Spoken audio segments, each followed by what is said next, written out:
Hey, I'm Rob Adler, and welcome to Understanding Upstate, the podcast dedicated to exploring what makes upstate New York such a unique place. Each week, my co-host Jim Search and I dive into a new upstate topic to better understand what's up upstate, and this week, we are taking a stroll through the summertime institution known as the New York State Fair. I believe it's known as the Great New York State Fair, actually. Yeah. I wrote that, and I left the great out, which wasn't great.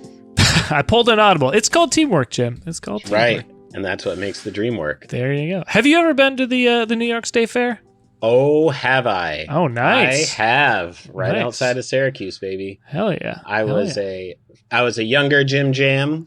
I want to say probably like 10 or 11 maybe. All right. When I went to the New York State Fair. The Great New York State Fair. Sure. Forgive me. I don't want to upset any fair folks out there. Sure.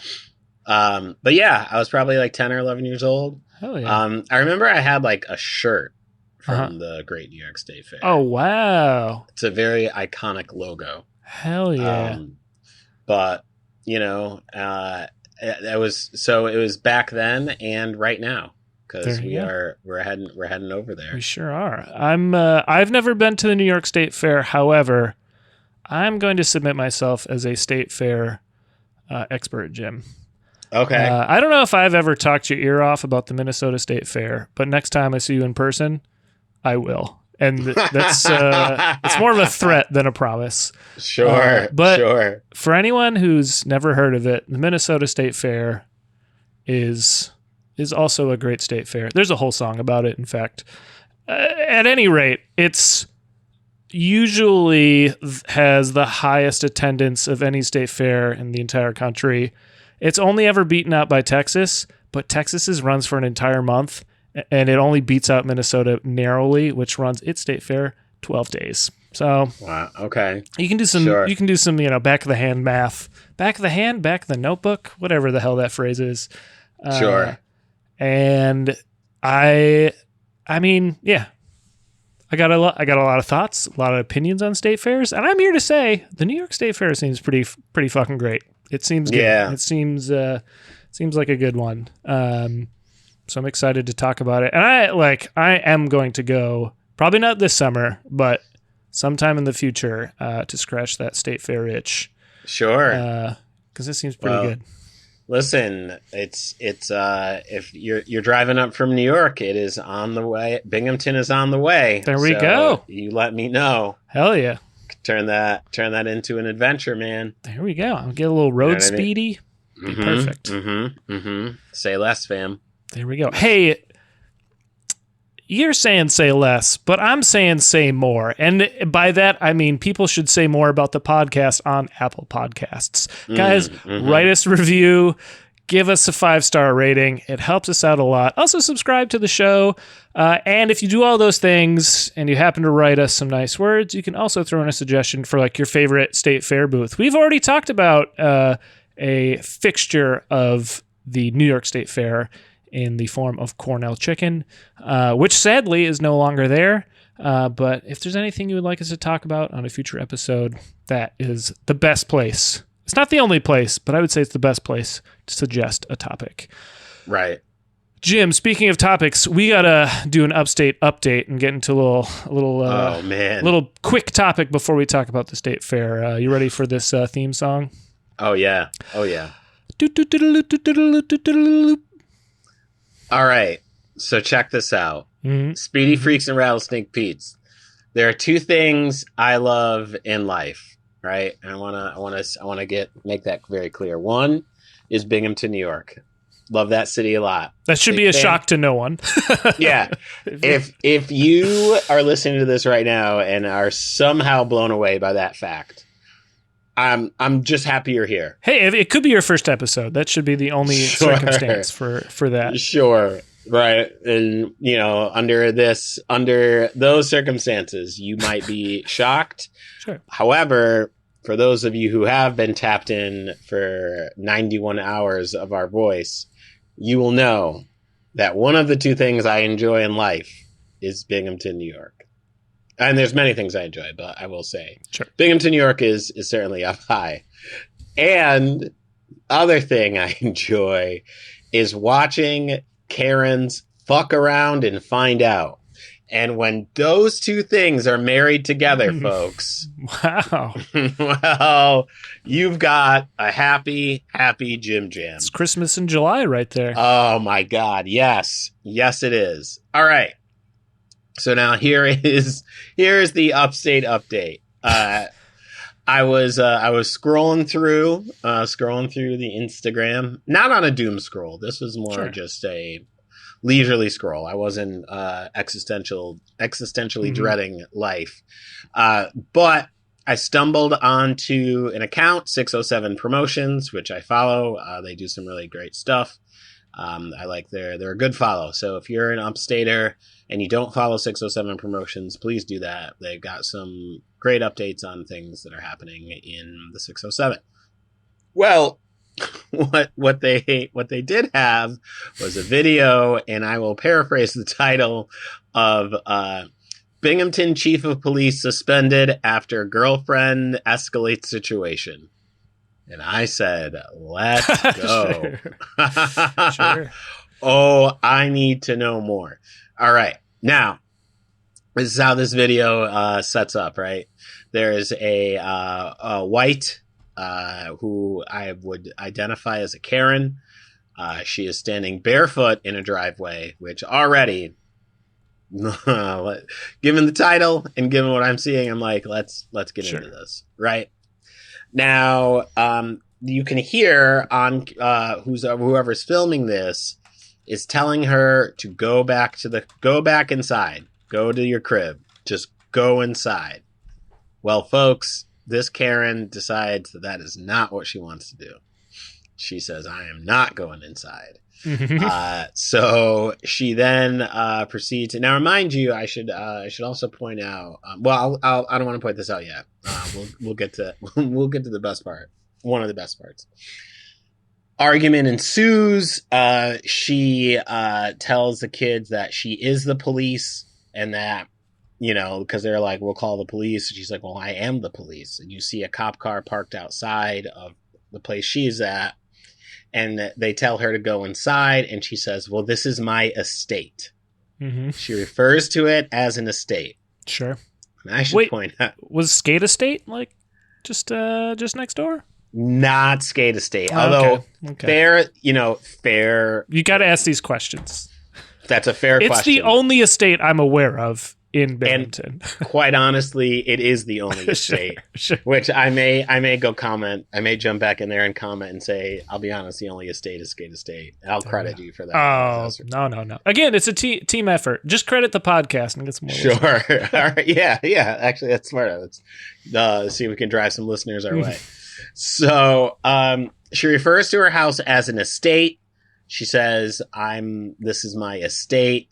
And the kids are like, shut the fuck up. Right. Then her boyfriend, you can kind of see it's almost off camera, is like trying to tell her to come back inside. Mm-hmm. And the kids start laughing at her because they're just like, yeah, go back inside. You're mad. They're antagonizing her. Right. Sure.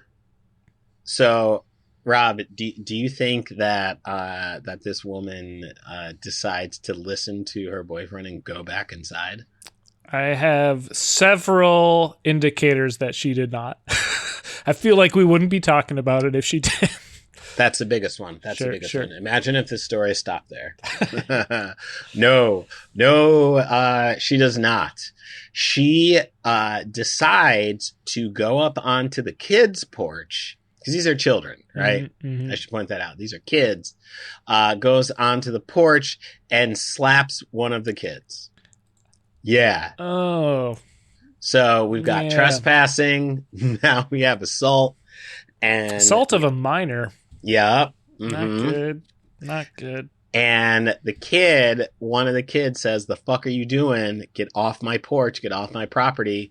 She then turns to him. She tries to take a swing at the cameraman, and the cameraman lays her out. Oh, there you go. Lays her flat on the porch. I mean, if they had told her to get off their estate, maybe she would have listened. I should also point out, I'm sorry I left this out. She asks the kids if they are on Section 8. Relevant question. Sure. Right. Fair question, I suppose. But interestingly enough, you live next door to someone on Section 8. So even if they were, what would that say about where you live? Yeah. But she's not smart enough to think that because she's also barefoot. Yeah. She is not wearing shoes at this point. So fast forwarding the tape, this woman is laid out on the porch. She is laid the fuck out. The Binghamton chief of police comes back onto the porch, and the kids are telling this dude, get the fuck off my porch. Get off my property. Get off my property. And she is just absolutely bewildered and confused. And boy, when I tell you, Speedy Freaks and Rattlesnake Pete's, when I watched that video, no lie, I've watched it about 35, 36 times. Sure. If I'm going to be realistic, I have not. I've watched this so many times because, again, if there's two things I love in life, it is Binghamton, New York, and watching a Karen fuck around and find out. There you go. Yeah. That's the This American Life bookend. That was very nice. Wow. Yeah. Ira Glass would be impressed. Oh, I hope for all the right reasons. Sure.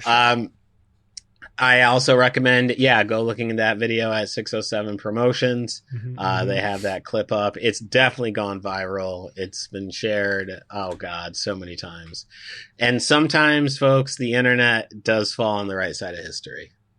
Just saying. There you go. It looks like, I pulled up a news article on this. It looks like the mayor might be on the right side of history too. Is really troubled by the woman's belief that she's above the law because of her personal associations. Wow. That's great. All right. I was very skeptical about whether justice would be served. I'm still very skeptical about actual justice being served, but that is was this the Binghamton? Was this the mayor of Binghamton, or was this the mayor of Johnson City? Binghamton mayor. Let me just double check. Oh, where did it go? City of Binghamton. Yeah, Binghamton mayor, Jared Crawham. Probably saying that wrong. Cram. Concerned by her comments. Sure. Yeah. We were concerned as well, but, we were able to find some levity in the whole situation because boy, is that video hilarious. Well, the police chief in question was, he was placed on administrative leave for more than 3 months in 2015 over an allegation of sexual harassment. There you go. Yep. Yeah. So this is all perfect. I can't say enough fun things about. Oh wow. Yeah, go watch it, folks. If you like to watch some Karens get their comeuppance. There you go. It doesn't happen every day.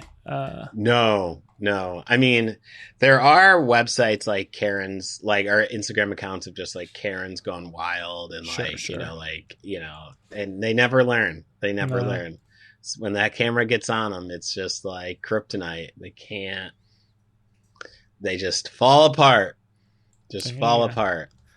Well, do you know what my kryptonite is, Jim? What's that? It's a good state fair. Should we talk about the great New York State Fair? Yeah, let's get to it, man. Let's talk about it. Here we go.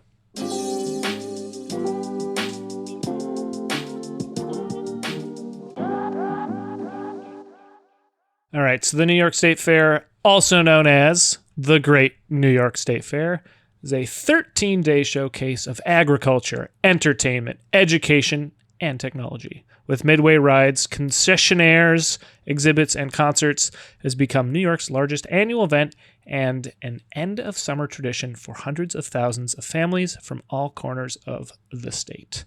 The first fair took place in Syracuse in 1841. This thing is old as shit. and it took permanent residents there in 1890. It is the oldest and one of the largest state fairs in the United States, with over 1 million visitors annually. Again, all these rankings kind of jockey around each year, but I think it's usually in like the fifth largest fair in terms of attendance each year. There's a lot of like Minnesota and Texas are number 1 and 2, again swapping by. They usually have like 2 million people, and then everyone else is around 1 million in terms of attendance. And New York again is like right up there, being one of the bigger ones. Right. The New York State Fair begins in August and runs for 13 days, ending on Labor Day. The fair did not operate in 2020 due to COVID. Seems like a good idea. It is held at the 375-acre Empire Expo Center on the shores of Onondaga Lake in the town of Geddes, near the western border of Syracuse. The New York State Department of Agriculture and Markets owns 5 of the buildings at the fair and employs its workers, which good state fairs have permanent fairgrounds. A lot of lesser state fairs, it's, there might be like a field that they use routinely. Yeah. Like this is a real ass thing. It's like it's an establishment. Like there's proper fairgrounds for it. There's and somewhat on topic. The Johnson City Field Days are I would say obviously a far lesser tiered event, which might be a good topic for us to talk about. All right, I'm down for. Yeah, is this a city summer festival? Yeah. Oh, I yeah. love it. All right. Anyway, I didn't want to derail it. No. Quite all right. The only other thing I was going to say is a lot of the smaller state fairs resemble like slightly larger county fairs. So again, I just trying to like for anyone who's never been to a state fair of this grandeur. Like these are again, it's like there's permanent buildings, permanent fairgrounds, and it's very much like a literal institution, like brick and mortar. All right, let's get into the history a little bit. In February 1832, the New York State Agricultural Society was founded in Albany by a group of farmers, legislators, and others to promote agricultural improvement and local fairs. The nation's first state fair was held later in Syracuse from September 29th to 30th in 1841. Attendance was estimated at 10 to 15,000. It was pretty good for a first run of an event. It included speeches, animal exhibits, a plowing contest, and samples of manufactured farm and home goods. We're going to get into some weird contests later, but I really love the goofy state fair events. I think it's a good hallmark of any great state fair. The second New York State Fair was held in Albany in 1842, and between 42 and 89, the fair traveled among 11 different cities: Albany, Auburn, Buffalo, Elmira, New York City, Poughkeepsie, Rochester, Saratoga Springs, Syracuse, Utica, and Watertown. I like a little bit less because Binghamton is not on that list. Right, that's right. In September 1890, the Syracuse Land Company donated a 100-acre tract of land in Geddes to the Agricultural Society. Crossed by railways that facilitated exhibit transport, the Onondaga County location became the fair's permanent home. In the late 1890s, the Agricultural Society turned to state government for relief from debt due to the construction of permanent buildings on the site. The state purchased the grounds in 1899 and assumed management of the fair the next year, creating an 11-member state fair commission appointed by the governor. And this is, I have some articles about the fair later on, and this is like a theme that I saw so many times, like every decade, it's like, the fair used to be shit. We just made it so much better. And like, it's like, we pumped so much money into it. It's so much better than it used to be. And just like continually shitting on previous fairs. It's like, guys, it sounds like it was okay before. Like, I don't know. Maybe just focus on the positives, right? But again, it's super old. It's been going for a really long time, and in one place, particularly for a really long time. And they've It's been a lot of continual investment for sure. Speaking of, a $2 million long-term building plan was enacted in 1908, which would last for 2 decades. During this time, the Manufacturers and Liberal Arts Building, now the Center of Progress Building, was constructed. It was joined by the Dairy Products Building and Grange Building, now the Science and Industry Building, in 1910. During the Great War, the fairgrounds were utilized for military training beginning in May 1917. Being designated Camp Syracuse, it trained about 40,000 soldiers and was impacted by the Spanish flu in 1918 and closed as a military base in November of 1918. The Coliseum opened in 1923, initially serving to host the World's Dairy Congress. Sure. To address a growing and nostalgic public interest in local history, the Iroquois Village Exhibit and an agricultural museum were opened in 1928. The fair was rebranded as the New York State Agricultural and Industrial Exposition in 1938, reflecting closer ties to industry, and included an extended 14-day schedule featuring popular entertainment acts. We're going to talk about some of those, and it gets wild. I'm glad we changed the name from the New York State Agriculture and Industrial Exposition. Mm-hmm. That was one of the things they talked about, like the well, there's always this like a thing that comes up is like the main focus of this is education. It's not purely fun. Right. We bring people in with elephants and they stay to learn. It's like, no, they're just there for the elephants, man. Like, I don't know what to tell you. Nah, you gotta bring us some elephants. Yeah. Like, I will say it is fun to learn at a state fair. Like, you can learn some weird facts about corn and dairy for sure. But like, right. You're also there to eat like fried food. But a good rebrand, nonetheless. So with their newly expanded 14-day schedule, let's see what they got up to after that. The fairgrounds were used as a military base again in World War II, or during World War II from 42 to 47. During this period, no fair was held. All right. That's fair. Yeah. I see what you did there. It's not fair. Like, literally, it's not a, Yeah.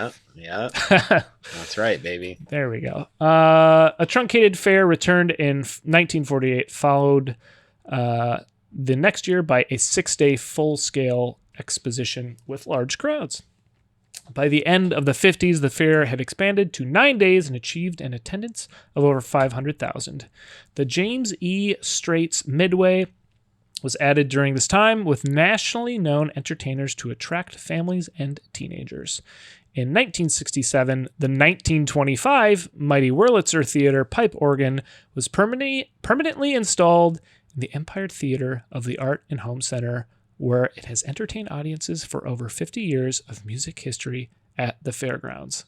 Get me to that goddamn pipe organ. That sounds delightful. That sounds great. That's hilarious. Like, literally, that will be the top of my list when I go. Sure. Between 62 and 66, the fair was officially known as New York State Exposition before being named the New York State Fair in 67. Smart. Yep. The fair expanded to 10 days in 78, and the buildings at the fairgrounds began to be rented during the off-season. The fair expanded to 12 days in 1990. At least the Minnesota State Fair is a very good place to go see a car show in the off-season. I imagine it's probably similar. It's got to be similar type of events. They're running some off-season activity or events or whatever. So we got a 12-day fair starting in the 90s, or starting in 1990, and then during the 80s and 90s, fair officials responded to criticism of slim minority presence by adding gospel festivals and a Pan-African village display, which, God, I hope it's not like the display at the World's Fair. Here's hoping they went a different direction. Sure. Can't again, can't be shocked that that an event that started in 1841 might not have a lot of representation of minority presence. Yeah, as per this article. Yeah. Let's see. We added sign language interpreters, and the grounds were made accessible to people with disabilities. In 1998, September 7th, the fair closed one day early for the first time due to the Syracuse Labor Day derecho. 2 of the storms. 3 deaths occurred on the fairgrounds. What on earth is that? Yeah, what does that even mean? Syracuse Labor Day derecho. The northernmost derecho, dubbed the Syracuse Labor Day derecho and referred to locally as the Labor Day storm, got its start in northwestern New York just before midnight on September 7th, after several thunderstorm cells moving from Ontario converged to become a bow echo. It quickly moved southeastward through New York. Seems like a pretty brutal storm. A derecho is a storm. Yeah, widespread, long-lived, straight-line windstorm. Oh man, those are nasty. My when I was growing up, we got hit with one of those, and like school was canceled for several days. We like flooding. We had like trees knocked down. It like basically when a straight line. Have you ever experienced a straight line windstorm? They're scary as hell because literally the wind like goes straight down and trees don't fuck with that, and they just like big ass trees will just fall over. If I'm remembering correctly, like it's a pretty nasty type of storm. But yeah, 7 people died and 80 were injured from this one storm. We're learning a lot here today, Jim. I was going to say, we are getting a lot of information thrown at us. That's true. But you know what? For the edification of the Speedy Freaks and Rattlesnake Pete's, that's what we're here for. There we go. All right. Well, let's move on from the derecho of 98. 98, yeah. All right. In 2006, the Industrial Exhibit Authority, a New York State public benefit corporation that owned 5 of the buildings at the fair and employed its workers, was disbanded by the New York State Senate, and its workers and buildings were transferred to the New York State Department of Agriculture and Markets. Okay. Ooh, there's a story there. Sure. Later in 2008, Fair Administration began to focus more on agriculture with exhibits showcasing products made in New York State, such as the Pride of New York Marketplace and a permanent maple exhibit. That's delightful. I'm just remembering we also talked about the State Fair in our Stewart's episode, because they had, I think, like Stewart's convenience stores, who also has their own dairy, and they won the like best, I want to say, ice cream and chocolate milk and maybe regular milk. Dairy competitions being a big staple of the New York State Fair. Anyway, the fair changed its Chevy Court format to include 2 different performers each day in 2009. The Syracuse Crunch hosted the first outdoor game in American Hockey League history on February 20th, 2010 at the fairgrounds, and set a league attendance record. Cool. All right. I think Chevy Court is like the not amphitheater, but like the performance space. Yeah, performance space. We got a $50 million transformation of the fairgrounds in 2015, or announced in 2015, and it was the first major renovation the fairgrounds had seen in over 100 years. Wow. Much like our subway that needs a renovation. Sure. It's probably long overdue. Yeah. I mean, they like literally, no one makes the parts anymore, Jim. Yeah, they have to make them on their own. It's terrifying. Anyway, the fair's previous 2001 attendance record was broken in 2016 with 1,117, 630 fairgoers visiting the fair. The 2016 fair also broke 3 attendance records and had 4 days over 100,000, the most ever. Until we'll talk about that later. Yeah, we're gonna get into it. Let's see. The fair was extended eventually to 13 days starting in 2017. Chevy Court's most recent attendance record was set on September 2nd of 2018 with 4... Hey, that's my birthday. Oh, hell yeah. 40,000 people attending a performance by A Boogie with the Hoodie. It's a pretty good turnout. How about 40,000 people, man? That's good. That's a good size for an outdoor concert, man. That's not bad. He's rocking, man. Yeah, dude. On July 6, 2020, it was announced that the fair would be canceled due to the pandemic. Man, they really waited. I was gonna say March. What was it? March of March of 2020. I mean, no one knew what was going on in June or July of 2020. I guess I can't fault them that much. A good thing they canceled it. Tell you where I wasn't gonna be. Yeah. Not gonna be at a fair during that time. No, sir. No, thank you. Again, it resumed in 2021, lengthened to 18 days the following year. They reeled it back to 13-day form. That's like almost a month. Like we're half a month. Over half a month. Yeah. Right. It's pretty good. I think it's nice that they, we'll give you a few extra days to make up for it. That's right. All right. Yeah. All right, so let's talk about this transformation that happened in 2015, which again was the biggest one to happen in 100 years. We, of course, are going to talk about disgraced former governor and, I guess, current predator Andrew Cuomo, who announced a transformation of the fairgrounds in 2015 that included a sweeping redesign of the fairgrounds, which included taking out what was previously the 17,000-seat grandstand and mile-long dirt track, which hosted the State Fair Championship auto race from 49 to 2003. Man, pretty cool.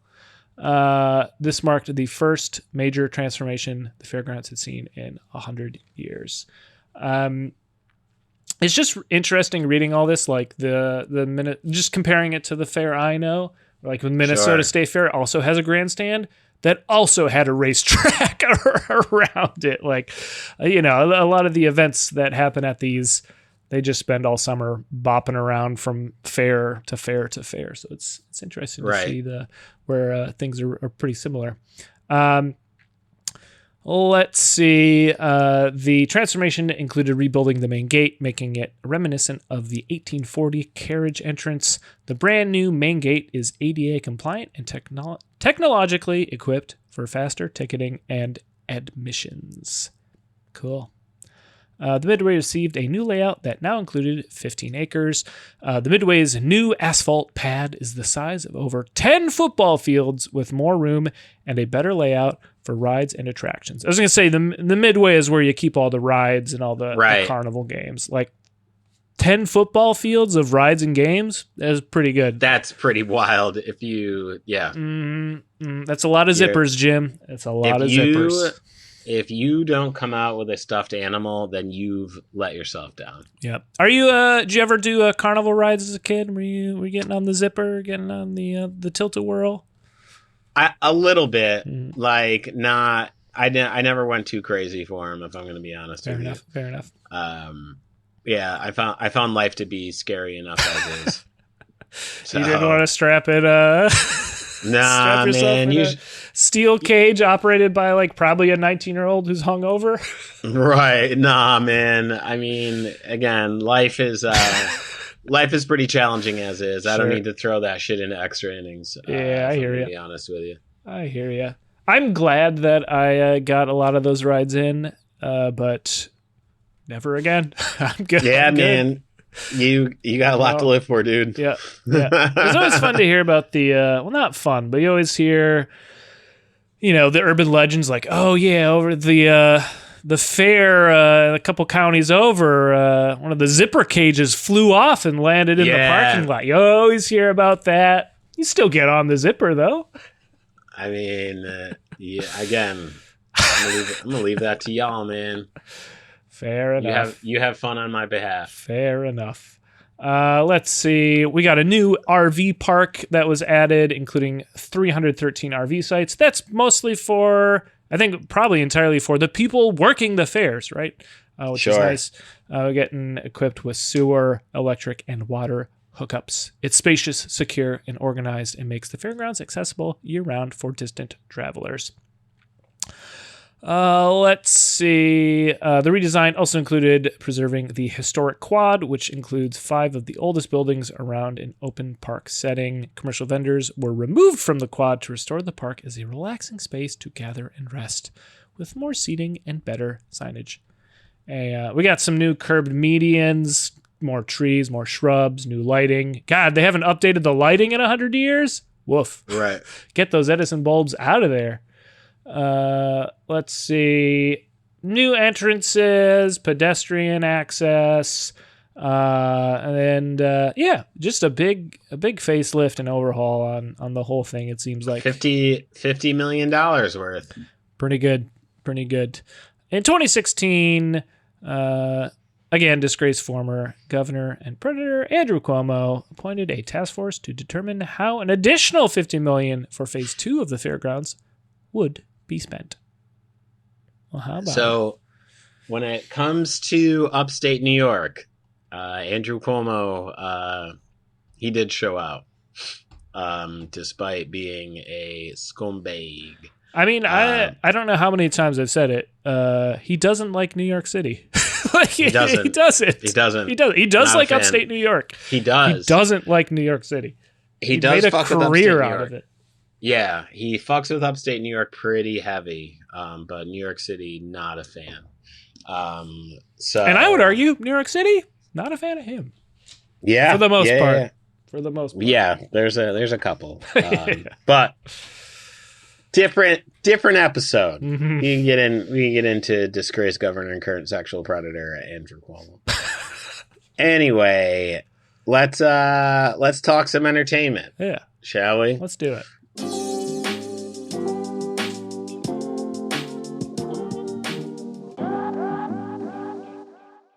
Now, we had spoke a little bit about Chevy Court, and we're going to give a little breakdown of what that's all about here. Now, Chevy Court is an open-air concert theater. In 2009, the fair changed its format to feature 2 different national performing artists every day, as we talked about, rather than having the same artist perform twice on the same day. In order to attract additional people to the fair with acts appealing to different audiences. That's kind of smart. Yeah. Chevy Court performances attracted an estimated 150,000 people in 2009 and more than 170 in 2010 and over 200,000 in 2011. So the numbers are just skyrocketing. Mm-hmm. The stage has hosted Lady Antebellum, Bruno Mars, REO Speedwagon, and others. You know what? If you're going to end a sentence with "and others," like... Those 3 acts really do encompass a lot. It's a wide survey of music right there. And honestly, I do feel like, I don't know, 50 Cent I think he was at the Dome.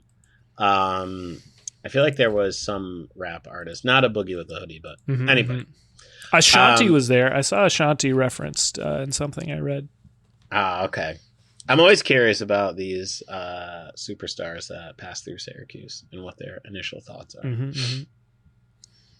The Syracuse Times, regional arts and entertainment publication, named Chevy Court the best free concert venue in central New York in 2009, 2010, and 2012, and the best state fair attraction in 2011. Best free concert series? What? Surely the state fair, like, if you go to the state fair, do you just get to go to the concert? Is that the deal? I mean, that might be that's pretty fucking sick. If that's pretty slick, man. Pretty damn slick. What a hot ticket, man. In 2015, Syracuse.com suggested that Chevy Court be named, quote, the best free concert series in America. In America. Yeah, dude. Wow, I'm looking it up right now. It's free. It's free. Wait. Hold on. No, dude, it's free. Fucking George Clinton and Parliament Funkadelic is there on August 20th. Jim, are we gassing up the car and going? What the? This is wild. I mean, a free Parliament. Yeah, dude. P-Funk. Hell yeah. That's some big shit. That's pretty awesome that it's free. They also have red jumpsuit apparatus, which I believe I saw an article saying that MAGA supporters are not invited to that concert. Good. Yeah. Good. Nice. Dionne Warwick, Kids Bop. Sure. DJ Pauly D, if you're a fan of Jersey Shore. Like, Sure. Man, talk about casting a wide net. Guys, go to some free concerts and tell us how the Lady Gaga tribute band is. That's hilarious. And That's Cheap Trick. Cheap Trick. That such a thing exists. All right. The fair was also the recipient of the People's Choice Syracuse Area Music Award in 2016 for Best Festival. Midway. The Midway features several rides, fun houses, games, and concession stands. The 2014 fair brought the new Midway to the fair in over 70 years, provided by Wade Shows. This change brought new rides, concession stands, and games to the fair. Wade Shows offer promotions to fairgoers such as a $1 ride special and a mega pass, which could be used by one person for the entire fair's duration. Oh, yeah. Imagine you just took 13 days and said, you know what? I ain't going to work. Jim, I have fantasized of such a thing. I believe it. I believe that. That's not coming as a shock to me. In addition to the Midway is the Kiddie Midway, which features rides and games for younger fairgoers. Approximately 100 rides are located in the Midway and Kiddie Midway. Nice. So we're going to talk a little bit about the attractions. What's going to get you in here? This is going to be some shit, by the way, folks. Agriculture. Agriculture is a large component of New York State and a big part of the fair as well. The fairgrounds host a variety of displays, events, competitions, and attractions that teach fairgoers the importance of agriculture. Remember, folks, education is part of this experience. In 2011, the fair had over 14,000 animals entered to be exhibited, including horses, dairy cattle, rabbits, and dairy goats. In addition to animal entries, 2014 brought in over 10,000 agricultural entries, including antique tractors, beverages, Christmas trees, flowers, forage, grain, and 4-H. Hell yeah. I just want to go to a state fair right now. I know it sounds mundane, maybe, to some people, but going and looking at like the creme de la creme Christmas trees, like that's a pretty good. Oh no, well that's a good Christmas tree. That's a great fun. Like you really get to experience very odd slices of life. It's like these people are really into raising large rabbits, and they did it. That's a large rabbit. There's also some, if the JC Field Days were any indicator, there is a substantial amount of people watching that can happen. Oh yeah, dude. At these, absolutely. The fair also aims to promote New York-grown products and foods. In 2008, the Pride of New York Marketplace occupied a permanent structure at the main entrance to the fairgrounds, selling various goods and foods produced in New York State. In 2013, the fair brought a new attraction to allow fairgoers to sample different products from vendors in all regions of the state in the Taste New York tent. Each day, up to a dozen different food and beverage vendors would offer samples of their products. We got Taste New York at that's, as you drive. It's usually like after you've just crossed a border, I feel like. Though that's not always the case, but some of the rest stops, throughout New York State are like Taste New York rest stops. Sure. They're not great, Jim. It's like a $20 No. sandwich when all you want is a $2 candy bar. You know what I mean? It's rough. I feel like you got to titrate your price point for what you're doing here. Yep. To be honest, not to besmirch the good name of Taste New York, but sure, no, but you know what? You got to offer constructive criticism. Yeah, give me some options, guys. Give me some options. Right, and you know, you got to be price point sensitive here. I'm living in debt New York, not taste New York. You know what I'm saying? I do. living above my means. That is the motto of many a New Yorker. Mm-hmm. So we're going to talk a little bit about the buildings here at the Great New York State Fair. The Center of Progress building is one of the largest of the 110 buildings on the fairground. The building is located just inside the fair's main gate along the perimeter of Chevy Court. This building hosts up to 250 vendors and concessionaires, and previously the home of the fair's 180-ton sand sculpture in 2018, when the sand sculpture was moved to the new exposition center. Sick. Which we're going to talk about. The new 2018 Exposition Center contains the 180-ton sand sculpture, which is constructed throughout the 13 days of the fair. My God. In 2011, the fair received positive feedback as they paid respect to the victims of 9/11 with a sand sculpture, recognizing that 10 years have passed since the terrorist attack. Okay, this is bringing me to a very important but slightly off-topic topic. I was recently in a bakery in my neighborhood, and in the corner was a 3-foot tall World Trade Center tower cake with both towers. It's a cake, Jim. What do you do with it? What do you do with that? You can't eat it. What do you do with it? Also, it's July. Why do they have that thing? It was baffling. I feel like a sand sculpture, I don't want to say it's more practical, but it's at least a sculpture, right? Sure. Right. Yeah. And also, like, nothing is more like State Fair and just America than just like, man, we got to get that 9/11 sculpture in there, baby. That sand sculpture, for sure. Yep. Yeah. For sure. You know, I haven't forgot about 9/11. I have not forgotten this cake, Jim, and it's gonna eat at me for a while. There you go, man. Past sand sculpture themes have included the Beatles, Syracuse University, USS New York, Dr. Seuss, and the Olympics. What a wide swath of things. Is Dr. Seuss from New York? That I can't speak to. He's from Massachusetts. Okay. All right. I'll allow it. What I can speak to is the Coliseum. The State Fair Coliseum was built in 1923, and its first event was the World's Dairy Congress. 5,000 people came to see dairy cattle from 40 different countries. Wow. In 47-48, Syracuse University basketball team held their games there, and through 49 through 52, the NBA Syracuse Gnats called this home.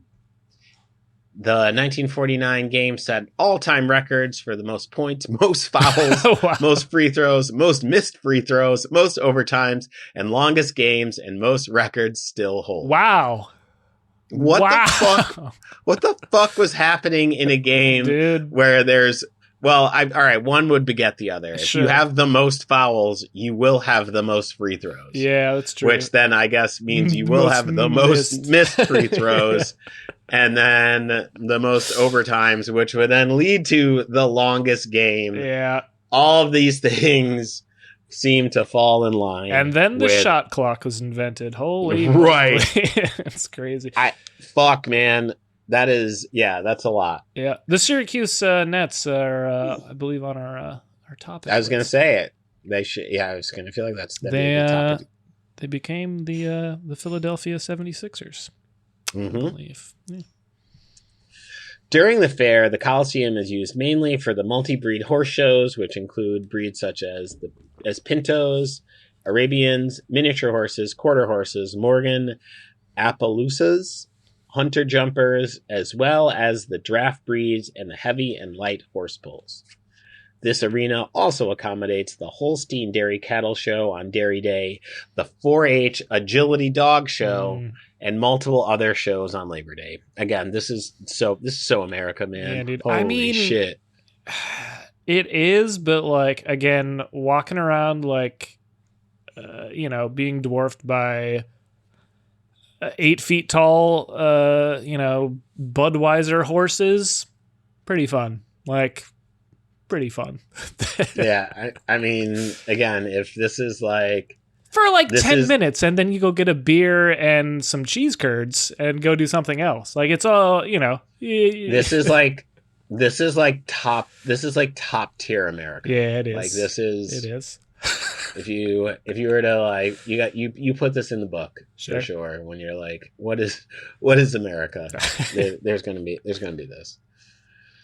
The Syracuse Stars hockey team played their games in the Coliseum and won the Calder Cup in the inaugural season of what is now the American Hockey League. The Mid-State Stampede, a youth hockey team, also played in the Coliseum until the ice was removed around 2013. The Syracuse Hornets also played at the Coliseum, but due to financial troubles, the team folded after 10 games. Wow. How do you... I have questions. I'm literally throwing them on the list so we can answer those questions at a later date. Because 10 games, that was a Ponzi scheme. What was the plan? Man. Yeah, that's bad. Yeah. So we'll get into the horticulture building. This building is located in proximity of the fair to the fair's veterans memorials and the 9/11 memorials. During the fair, it hosts many horticultural exhibits and concessionaires, such as the baked potato booth, of course, the New York Maple Center, and produce, flower, and apple exhibits. A wide variety of additional events are held at the building throughout the year. It includes the fair's New York Cafe, which operates during the fair and selected events. Horticulture Building also hosts Taste New York, as we were saying, where visitors can try some food and drink samples for free and buy their favorite products on the spot. Wow. Now, we're going to talk a little bit about some dairy, and then we're going to jump into some science and industry. 10 Dairy Products Buildering is family-oriented and contains attractions such as the butter sculpture and a milk bar serving multiple varieties of milk and laxatives. In 2012, 403,189 cups of milk were sold to fairgoers, breaking an all-time record at the New York State Fair. Other attractions include dairy princesses. I'd love to know what that's all about. Oh, I can tell you what a dairy princess is, Jim. Yeah? What's a dairy princess? So at least, Minnesota State Fair, I assume this translates. And this is going to relate to the next topic. But it's like a beauty pageant for dairy. Minnesota State Fair calls it Miss K of the Milky Way. And we're going to talk about butter sculptures, but I think there's like 12 contestants, and each contestant gets their likeness carved in butter. A little bust, a butter bust of their face is carved into butter, and then I don't know what to be a contestant, what your association with dairy has to be. If you work on a farm or something, I assume there's some dairy prerequisite, but that's what a dairy princess is. And then again, usually crowned during the fair. Sure. Okay. And asked and answered. I was gonna say, and now I'm wiser. What's a derecho again? Dairy princesses and derechos. We're really covering it all. Yeah, I was gonna say we have cut a wide swath across knowledge here. Mm-hmm. All right. Well, as Rob alluded to, the butter sculpture located in the center of the Dairy Products Building is the rotating butter sculpture comprising 800 pounds of unsalted butter. The sculpture has been a feature at the fair since 1969. Once the fair is over, the butter is converted to biofuel to fuel college buses by students of the state unit of SUNY College of Environmental Science and the Forestry at Syracuse.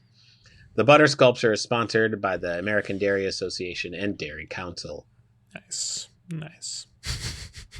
More dairy, you ask? I got you. During the 12 days of the fair, the dairy cattle barn is used by dairy cattle exhibitors. During the off-season, it is utilized as an exhibit building and hosts many trade shows for the public and for various industrial groups. Now, I have a couple more topics to get into here. Where are we? Oh, yes. Science and industry. We'll get there. This century-old structure serves as the anchor for Shelby Court. During the fair, the building hosts a variety of health and safety-related exhibitions. I'm telling you, you're going to leave here a well-rounded farmer. There you go. But also, like, you're going to have 1,000 pens. Like, there's so many handouts at a good state fair. Like, you're getting rulers, you're getting pens, you're getting pins. Some stickers, probably knickknacks, maybe some like oversized dice, like stress balls. A lot of stress balls. Oh, I bet. A lot of swag. Oh yeah. Oh lanyards. More lanyards than you ever have enough keys to fill. Like you're set for lanyards. You're gonna be good. Mm-hmm. Well, let's talk a little bit about the Art and Home Center. It's home to a recently renovated demonstration kitchen, which has been the host of several celebrity cooking demonstrations by such chefs as Adam Richman, Bobby Flay, and Mario Batali. Some real top shelf stuff here, folks. The Art and Home Center is the hub of all of the culinary, art, and craft exhibitions with various New York artists displaying photography, woodworking, quilting, needlework, and other fine arts. Cool. Each year, the Art and Home Center hosts its annual Women's Day Luncheon. In 2009, the building celebrated its 75th anniversary by celebrating the life of suffragette Harriet May Mills, whom the building is dedicated to. The building also hosts a display of operating model trains and circus trains during each year's fair. As it should. Yeah, I was going to say, I don't think you can't not have this, right? Mm-hmm. This is going to be what it is. In 1966, the Empire State Theater and Musical Instrument Museum was established, featuring extensive collections of pianos, organs, phonographs, vintage motion picture projectors, and movie palace artifacts, many of which are on permanent display. That's number 2 on my list. Wurlitzer organ, and then the Musical Instrument Museum for more organs. Sure. I'm not, again, dead serious. No, I have no doubt about this for you. Mm-hmm. The Art and Home Center contains the Empire Theater. In addition to being home to local theatrical productions, meetings, and seminars, the theater is home to a 1925 Wurlitzer 3-manual 11-rank theater pipe organ, Opus 1143, which was moved from the RKO Keith's Theater in downtown Syracuse in 1966. Well, this is great. It's all one trip, so it's all just number 1 on the list. There we go. No 1, 2. Perfect. You're getting it all. Mm-hmm, mm-hmm. And then as we move into the International Building, this building serves as a staple for food enthusiasts during the fair, where fairgoers can choose foods from select countries around the world. In 2010, the International Building was redesigned to feature more seating and a New York beer and wine pub. You're going to get lit. Oh, yeah. In 2015, the International Building added a vegan and vegetarian vendor, which would be sacrilegious in Binghamton, which was the first of its kind at the state fair. No, they didn't add a vegan and vegetarian building. They just added a single vendor. Sure. Yeah. I mean, it's a hard push. It's a heavy lift to ask my upstate brethren. But I guarantee you, there's like a roast corn vendor. There's gonna be I'm sure options. It's gonna hit. There's other options, but nice to have a dedicated vendor. Yeah, roasted corn's gonna hit pretty hard. I'm not gonna lie to you, folks. So let's talk some about the youth building. An educational building for youth and families attending the fair. Upstairs serves as a dormitory for the 4-H and FFA youth who are competing at the fair. There are 800 beds, lockers, full showers, bathroom facilities, and laundry. Downstairs has a variety of interactive sections for the youth to participate in, including a newsroom, demo kitchen, animal husbandry, crafts, and GPS mapping. Everything a young child could want. Sure. I was going to say, man, if you really want a kid to just lose their fucking mind, animal husbandry is where it's at. Sure. State Park at the Fair. Located within the fairgrounds is a 1-acre state park at the fair, billed as the smallest park operated by the New York State Office of Parks, Recreation, and Historic Preservation. The park was opened in 1974 during celebrations marking the 50th anniversary of the New York State Council of Parks. The facility is located in front of the Horticulture Building and aims to recreate a park-like setting within the fair, including a reflecting pool and mini golf course. Exhibits within the park demonstrate features and activities available at New York State's park and historic sites. Additional exhibits have been included live birds of prey and boating safety demonstrations. Oh my God, I love it. I mean, the crowd's going to go nuts. I'm telling you, dude, if you go from the Clydesdales to the boating safety demonstration to the milk bar to the vegan booth that has something mind-blowingly good, like, yeah, it's sensory overload. It's too much, but it's also just enough. It's great. You're gonna go nuts. Mm-hmm. And then you go to the free George Clinton concert at the end of the day. Come on, it's the fucking best. Yeah, I mean, it's got range. It does. I'm gonna tell you that. It does. Now, folks, I'm gonna give you some attendance record stats here, right? As we know, 13 days of majesty, right? What day had the highest attendance, you ask? That would be the 11th day in 2019 with 147,749 people. And that sounds, again, just being an expert, that's the second weekend of the fair. That's generally going to be your most busy time. Like, sure. It's a day you want to go. You want to go when it's busy. Like you said earlier, great people watching. Like these fairs are built to accommodate a huge crowd. So like, you might wait in line a little bit longer for things, but it's not. It's an increase in fun. Just there's it's like a nice crowd. If you don't like crowds, don't go that day. But generally, it's a good experience when it's a full fair. You're gonna see it. Oh yeah. Now, total attendance, right?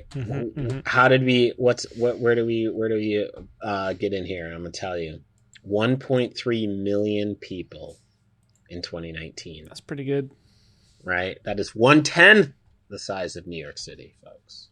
Can you imagine if 1/10 of New York City's population went and did a thing one day? Well, I know one thing. It would be probably a lot of piss in the streets. Actually, it's kind of what our voter turnout is. Actually, it's not that impressive. I mean, I guess it would have to be, but like I'm saying, if it was going to be like an event. Yeah. Well, I feel like that's like, how many people are? I think the West Indian Parade. It's like, I don't know. It's not a million people. Yeah. I know that. But the numbers are up there. Yep. Now I'm intrigued. But anyway, that's for a separate. That's for a separate combo.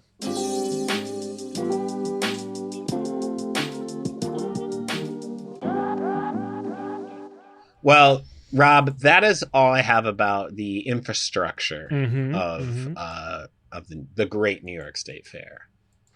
What do you got going on as far as your diligent research? Yeah. I mean, I luckily didn't have to be that diligent just because, again, the State Fair has been going on forever. So it was a pretty easy thing to pull some articles from. So I just focused on, some interesting ones from really like 100 years ago, because we don't always get great resources that are that old. We're going to jump in early on here with Diver Schreier, an early daredevil who made an appearance back in, this is from 1908. And I imagine a local Syracuse newspaper. I don't think I have the newspaper saved, unfortunately, but it's from September 10th, 1908. Diver Schreier to appear. Daredevil bicyclist, that's right. No motorcycles. This is pre-Evel Knievel. Daredevil bicyclist will make plunge from lofty height. And here we go. For several months, members of the New York State Fair Commission have been hunting through this and many other countries for special attractions with which to entertain crowds outside the race track enclosure. While the state is promoting an annual fair chiefly for educational purposes to permit the people to learn about the vast manufacturing, agricultural, and breeding interests within its borders, and to secure support in the movement for the development of those interests, due regard has been paid for the love of the American people for thrilling exhibitions, of course. When Max Schreier, who has been winning fans abroad this year by his sensational feats, was engaged to ride a bicycle down an incline of 125 feet long and leave the track while going at a speed of 80 miles an hour to dive into a tank of water 90 feet away.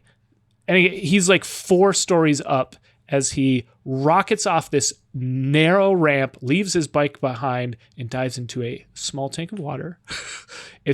You look at pictures and it's terrifying. The commission felt that it secured an attraction of the highest order. While Schreier is known as Daredevil Schreier, he insists that he has no death-defying act, and in support of his statement, he says he has been performing 11 years and has given 1,600 exhibitions before more than 50 million people. Pretty good. 50 million people? Pretty good. I mean, I found wild, tons of articles of him doing this at different events. He did it in New York City and in downtown. It's pretty crazy. He was doing this all over the place. The apparatus necessary for Schreier's act has been in process of construction at the state fairgrounds for 2 months. It is so large that it is impossible to have it portable, and in every place Schreier visits, a new structure is built. There's not a building in America large enough for the apparatus. In fact, there are only 2 buildings in the world suitable for it. The Olympia in London and the Gallery Machine in Paris. Schreier has performed at both places. Of course. Yeah, I mean, naturally. The top of the incline at the fairgrounds from which Schreier will start his daring ride will be 112 feet high, will be higher by 12 feet than has ever been built for the act. After pedaling down the track, Schreier will leave the chute, part from his bicycle, and end up in the tank. This exhibition will be given daily during the fair. The actual distance covered and the dive will be 150 feet because of Schreier's rise after leaving the chute. Yo, he's living on he's got a different brain rewiring, I feel like. For sure. Jim, this led me to want to learn a little bit more about Daredevil Schreier, and I saw that he died. He was born actually doesn't have his birth date, but he was doing the act between 1895 and 1919. It's like, 1919 seems a little early. What happened? So let's learn about what happened to Daredevil Schreier. This is just pulling from Wikipedia. It kind of just re-explains his act. And he, let's see, during World War I, Schreier supported the United War Work Campaign, and on May 25th, I think in support of that, in 1919, Schreier performed his feet for what would be the last time in Van Cortlandt Park in New York, which is in the Bronx, in front of 20,000 people, including his wife and infant son. He rocketed down the they call it a chute, but again, it's this crazy looking ramp. It just looks like a giant L pointing into the sky. And he struck the side of the tank and was fatally injured and lingered for a few days before dying at Fordham Hospital in New York City on May 30th. And I read an article later on that said, like, by this point he had done this act 2,020 times, or this was the 2020th attempt. It's like 400 more times after his original State Fair appearance, and it was supposed to be his last, or if not one of his last attempts, and like misjudged it, didn't pedal hard enough, and like fucking hit the tank, dude. Oh. So that's awful. Daredevil Schreier, a daredevil there till the end, and the bitter end, I would say. Again, learning lots today. Let's turn back to the State Fair, Jim. This is from the Madrid Herald in 1915, just kind of talking about, kind of speaking to what I was talking about earlier, where they were, revamping things a little bit. All right. State Fair to equal best in the land. We'll just do a couple paragraphs from this. New York State ranks first in many branches of agriculture. The value of New York's cattle, most useful for dairy purposes, is greater than the value of dairy cattle in any other state. The horses on New York farms have a valuation of $10 million. Also, the Empire State leads in population and in commercial activity. Mindful of these facts, a new State Fair Commission, headed by Lieutenant Governor Edward Schoeneck, and including a new Commissioner of Agriculture and 5 practical, well-experienced men picked by Governor Whitman because of their peculiar fitness for the work, is determined to secure the New York Fair a place in America's greatest expositions. The accepted view is that New York State, by reason of its many advantages, is settled to one of the biggest fairs, or is entitled to one of the biggest fairs. The interests which have helped to make New York first in the Union are entitled to the benefit that would come through the development and promotion of these interests by a complete exhibition, well patronized. Again, kind of like getting to the displeasure with previous fairs. Therefore, when the massive gates of the imposing entrance to the State Fair grounds at Syracuse swing open on September 13th, next they will, state officers confidently declare, reveal a new spirit, and mark a new epoch in the life of the New York State Fair and agricultural and industrial exposition. Primarily, the New York State Fair is an educational institution, and it stands first for the encouragement and development of agriculture and industry within the state. Again, they've been saying this for over 100 years. It will continue to have horse racing, airplane flights, band concerts, and a midway because it is appreciated that many people must be attracted to education by entertainment. But it will never get away from the original purpose for which it was founded by New York Agricultural Society in 1841. And that's just kind of the start of it, and it goes more into the particulars, but it's, again, a nice reminder of some of the things we had talked about previously. I got one more thing for you, Jim. This is from the Sandy Creek News in somewhere between 1926 and 1928. Mid to late 20s, shall we say. The first is going to be pulling from 2 articles in this newspaper. The first is talking about the an airplane exhibition, which again is like, I don't know, new tech, newer tech in the 20s. It's Commander Byrd is to lead the Air Derby during State Fair. Famous transatlantic flyer will also speak to crowds 3 times. Commander Richard Byrd, who has won distinction by his transatlantic flight to Europe in the airplane America, as well as his flight over the North Pole, will attend the Air Derby to be held during the week of the New York State Fair at Syracuse. And scores of airplanes are expected to fly from various cities of the state and nation to Syracuse for the first Convention of Flyers. So we've got the Dairy Congress and the Convention of Flyers. Pretty great. The Derby is attracting the attention of flyers who plan to be on hand for this unique occasion designed to advance the science of aviation, which has been given such impetus during the past summer. It is likely that many prominent airmen will attend. Again, it goes get a little bit more details. Which his name would be Dick Byrd. There you go. Oh man, it would be. It would be. Dick Byrd. Great note.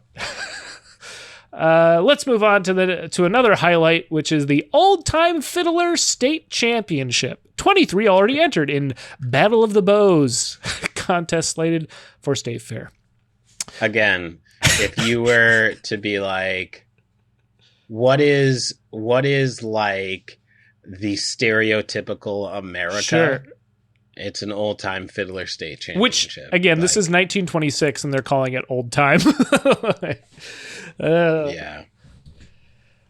Anyway, let's see. The champion old time fiddler of New York State will be decided at the State Fair in Syracuse during the week of August 29th to September 3rd. A total of 23 have already entered the contest, and a spirited Battle of the Bows is looked for when old masters of the violin from all parts of the state compete. The elimination contests will be held in the old log cabin in the State Institution building. Of course, entries are being received at the State Department of Agriculture and Markets, Albany. President of the New York State Agriculture Society is cooperating with the department, making the arrangements. John McDermott of Cortland, well known throughout the state as an old-time fiddler, with his playing of Money Mush and Turkey in the Straw and other old-time square dance tunes, will be one of the judges. Well known throughout the land. This is what caught my eye. The first prize will be $25 in gold. We're just giving out gold. Which, I mean, by today's standard. Oh yeah, dude. You're talking some serious cash here. Yeah, man. Give me that gold. But yeah, a fiddler competition. Yeah, man. Yeah, let's just it's painting a picture. I'll put it to you like that. Sure. It's giving some real strong energy. Mm-hmm. Sure. I'm picking up what you're putting down. Yeah, you hear me knocking. Yeah. A large entry list is desired, and Mr. Eastman, I can only assume that's Eastman of Eastman Kodak, is urging Kodak fame. all old-timer fiddlers to send their entries in at once. So there you go.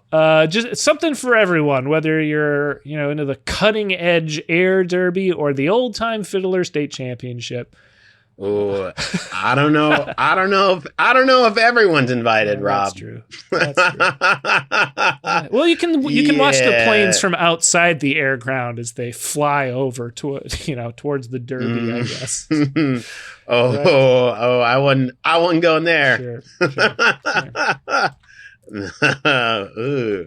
Well, let's go to the end of the episode, shall we, Jim? Sounds good. I think we're knocking on the door of our longest episode I was going to say we are creeping towards an hour and a half. Yeah, of state. I'm not mad about it. I'm okay with it. People needed to know. We really learned a lot today. But what I would like to learn is that everyone who listened to this episode subscribed, rated, and reviewed the show. So help us on out. Do that. Again, 5-star rating, write a positive review, throw in some kind words, and you can throw in a suggestion for a future episode for us to cover. Jim. Yes. Do you have anything you'd like to plug? Let's just get straight to the point. What? Let's just cut right to it. Let's get to it, right? Mm-hmm. All right. Here's the deal, man.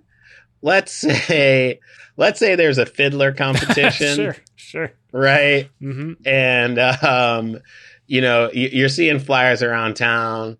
You're like, you know what?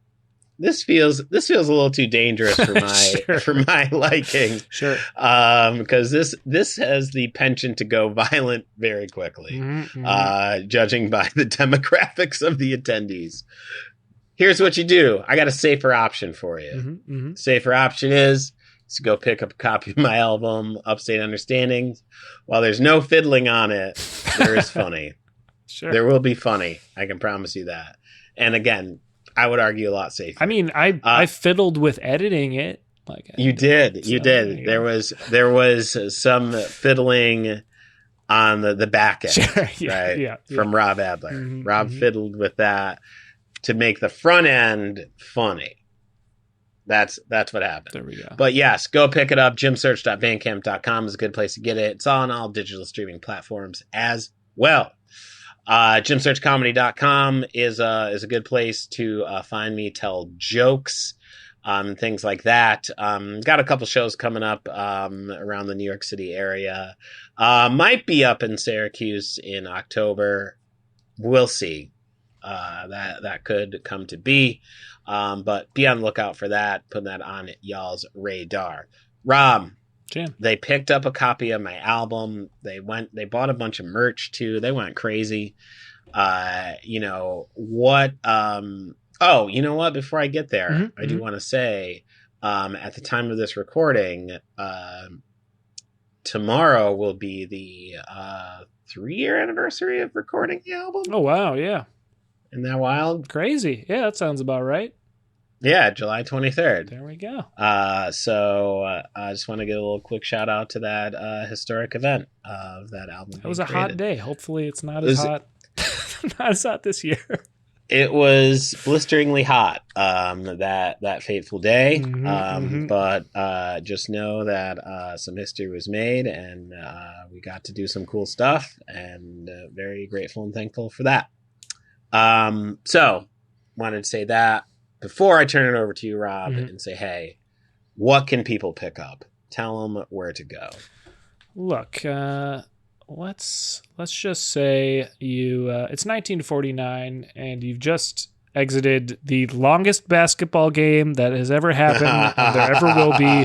You've seen a lifetime share of fouls, free throws, missed free throws. Like, you're good on basketball for a long time and you want to explore some other things and you think maybe music. You go to brooklynfrequency.bandcamp.com and you pick up my album, New York Sticky, and I guarantee you it's going to be a lot shorter than that basketball game, though you're going to want to listen to it infinitely longer than that game, in fact, lasted, because it's a great album. It's a great re-listen.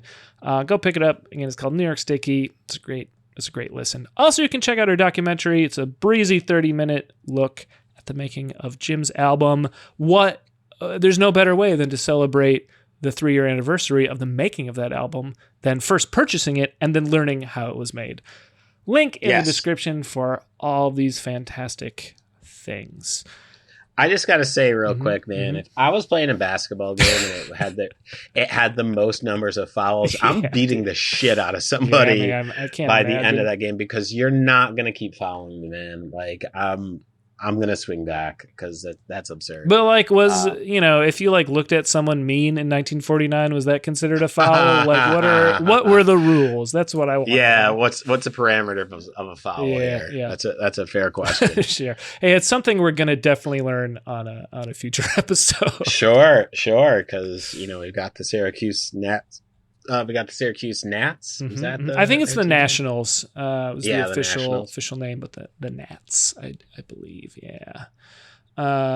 Jim, we're not talking about the Syracuse Nationals next week. Do you have a hint for what we will be talking about, though?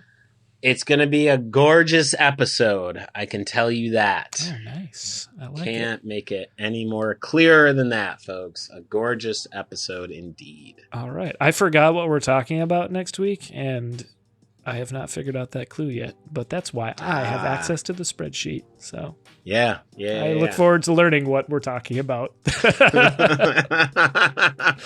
hilarious. All right. Well, we should probably close this very long episode out. I got one up pun for us. You ready, Jim? I'm ready. I'm ready for this. Well, I need to sculpt up this butter, so let's get on out of here. You sculpt up things, right? That's how it works, right? Yeah. You don't sculpt it down. That's true. There you go. Sure. There you go. All right. Well, until next week. Bye.